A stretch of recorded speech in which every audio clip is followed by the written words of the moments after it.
Hi, my name is Ben Wilcox. I'm the owner and head guide at Maple Country Anglers. We are a fly fishing guide service located in the Burlington area of Vermont. We are obviously, thanks to the coronavirus, slow on guiding, so I decided I'd do some instructional videos here. I'm also a competitive fly fisherman. Was supposed to be at Nationals right now, trying to compete for a spot on Fly Fishing Team USA, but that's also been put on hold. In this first video, myself and guide Andy Macinas are fishing a small pond stocked with brook trout. And there's also a bunch of largemouth and some other panfish in this pond. It's the first time we've ever been there. It's early or late April, and the water is real cold. It's kind of a high elevation pond. The rivers are fishing pretty poor right now because the water's only in the 40s in the rivers. So ponds are a pretty good option this time of year. But they can be daunting, and you got to kind of figure out what's going on. We started fishing shallow, some weedy bays, hoping the water would be a little warmer in there and the fish would be cruising those bays looking for anything to eat. After an hour and a half, we hadn't really got much. We'd covered a lot of basically one whole side of the river. We got two fish and they were down deep on the edges of drops. So we started looking around, we started playing around with fly lines, flies, and observing what we saw. And we saw a few bank anglers way at the far end of the lake getting into a few fish, and looked like maybe some rises down there. So we kind of drifted down that way, and as you'll see in the videos, we got into fish pretty quick. A couple things to keep in mind: we were kind of trying to, once we got in the fish, we're trying to do a little experiment whether the dry dropper or a pulled fly was going to be more effective. And what we found was that the fish didn't want a fast retrieve. They wanted it slow or barely moving or static. And we found that the dry dropper possibly got a few more eats, but the hookup ratio was probably a little lower. So I was pulling flies, doing a figure eight twist, hand retrieve really slow, and I probably landed maybe a few more fish, but I think Andy with the dry dropper probably had more eats. But again, the indicator is a little bit slow to tell you what's going on. So a lot of times, by the time the indicator told him to set, the fish had already spit the fly out.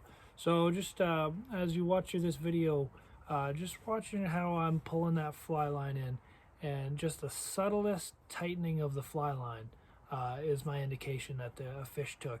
And I'll basically just strip set. Whereas Andy, any little twitch on that indicator, and he's setting the hook.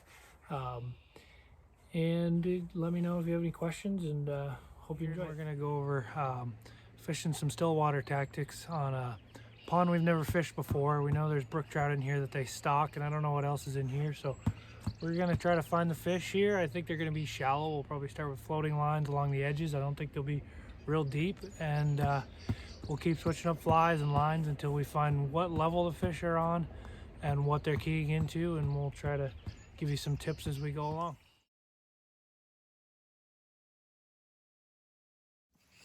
All right.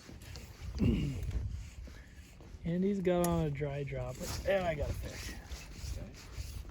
And I've got a floating line. Finally found the trout.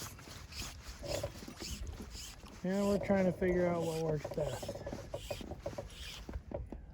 That's a bigger brookie right there. Yeah. And he took the chrominid that I just put on. Yeah. Found the chrominid. The fish. Seems to be, well, judging on the rise is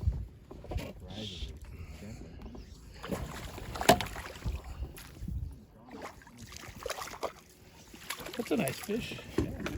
Bigger than the ones we've been catching in here.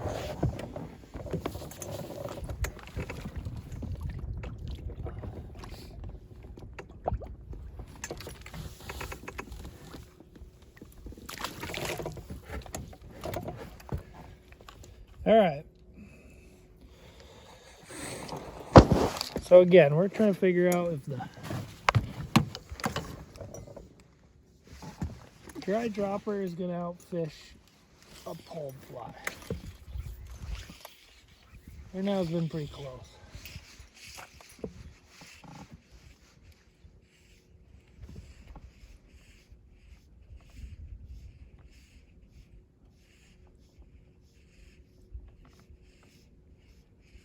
I'm just fishing really slow, staying in contact with the flies.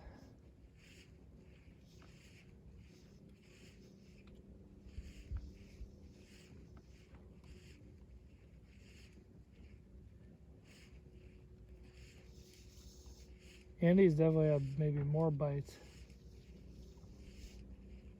but has been foul hooking some. He's probably caught more than me though. Yeah, you know, I think that drop a fly I had was actually an indicator. There's another one. But I'm catching up. That one took the leech.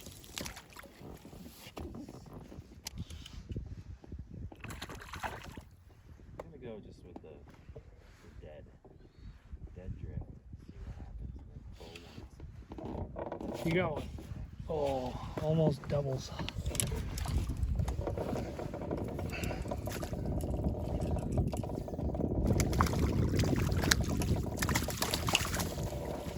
Fishing's getting pretty easy now that we've got things dialed in. Yeah, seriously. What did he eat? The leech again. The leech. Maybe it's not just a crawdad game. He looks like he's been caught before. Again. Did it eat the leech again? Yeah. Makes me think that I probably don't need to suspend it. Oh yeah. Yeah, they're there. That's for sure. Whole pods of them. Yeah, they're kind of hanging on this edge. And they're in shallow. They're cruising this edge and coming into this deep water. I just hooked one here. Just figure eighting the flies back. When fishing lakes, you need to determine three things. You need to determine where in the lake the fish are, what level they're feeding at or how deep, whether they're feeding on the surface, a foot below, down deep, or anywhere in between. And a lot of times if you're not at the right level, you're not going to get into fish. And what flies the fish are going to want to eat and what presentation. So it can be a little bit of a challenge determining which method you should start with, where to go. So once we determined where they were and what depth they were, we were able to adjust our tactics and then dial in the flies. And once we did dial in the flies, we were getting doubles frequently. So just keep those three things in mind when you're out there. And if you're not getting the fish, keep changing things. Change flies, change lines, change depths, and change positions. We just found a whole bunch of fish over in this corner. You can see them swimming around everywhere. And there you go, one. I just switched my second fly to a smaller leech pattern. In the first cast, I got one. Oh, I lost my leech. Oh, that was the big one you've been looking for. Yeah. Leech is gone. Alright, pretty much catch a fish every cast in this little area. We just put on some tiny leeches and they're barely moving our flies. Just watching Andy's watching his indicator. I'm just watching my line tighten up. Second my line tightens up, strip set, there's a fish on.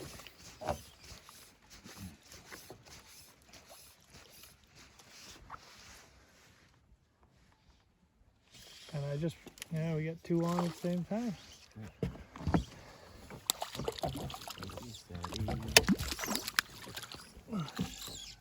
I got doubles. I got doubles also. We got 4 fish on. Oh, one of my doubles dropped off. I think one of mine left the race too. Yeah, that's a darker colored fish.